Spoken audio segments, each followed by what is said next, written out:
I always say that our mind does not know the difference between reality and imagination. And I got a proof of it. So yesterday when I was dreaming, तो उस time क्या हुआ कि मेरे dreams में कुछ ऐसा हुआ जिसमें मुझे ऐसा फील हुआ that someone has said something bad to me and I got hurt. और स्पेशली वो जो भी पर्सन था वो बेसिकली मेरी फैमिली का था। तो सपने में उस फैमिली पर्सन ने मुझे कुछ बोल दिया and I just got hurt. And उस time in fact it was 4 or 5 in the morning and I started crying in my dreams. तो तब उसके बाद जब मैं obviously I just woke up and I came back to my senses.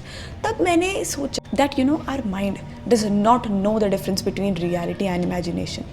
वो false thoughts को भी feelings देकर इस तरीके से feel कराता है that something is real, and that is why I always say that her thought को real मत मानो, because when you give your energy to every thought and you attach your feelings to every thought and then automatically वो चीज़ें सारी real दिखने लगती है, चाहे वो real हो या ना हो।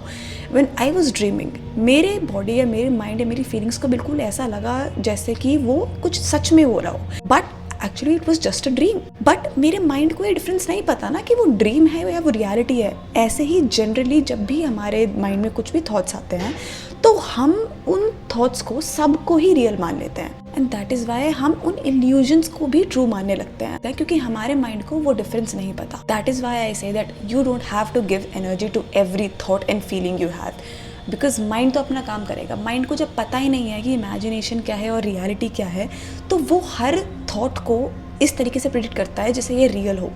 That is why I always say that you have to rise above your mind and you have to think from a deeper level, क्योंकि जो हमारा माइंड है वो एक सर्फेस लेवल पे चीज़ें को सोचता है। But if you understand that you have to rise above the surface level thoughts, and when you understand it from a deeper level, then you understand that every thought is not real, and 99% of thoughts are not real because they are just based on your past decisions, your past mistakes, and it is just predicting the future. That is why जो illusions होते हैं वो हमें truth से ज़्यादा real लगते हैं, because we are living in our mind, and mind I always tell you that mind is just an instrument and it is just a medium. So जब हम grounded नहीं होते, okay, when our root chakra or that grounding and that stability is blocked, तो हम अपने mind को ही real मानने लगते हैं।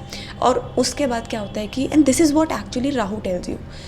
Rahu always lives in illusion. Rahu is represented by head. What does that mean? इसका मतलब यही होता है कि हम सिर्फ अपने माइंड में रहते हैं, हम माइंड से ज़्यादा नहीं सोच पाते, हम सरफेस लेवल थिंकिंग से ज़्यादा चीज़ों को प्रैक्टिस नहीं करते, इसलिए हमें हर चीज़ रियल लगती है, चाहे वो इल्यूजन ही क्यों ना हो। That is why we just live in a minds, और हम अपने आप से कनेक्टेड नहीं हैं, इसलिए हमें जितनी भी माइंड की हैपनिंग्स हैं हमें वो सारी ट्रू लगने लगती है।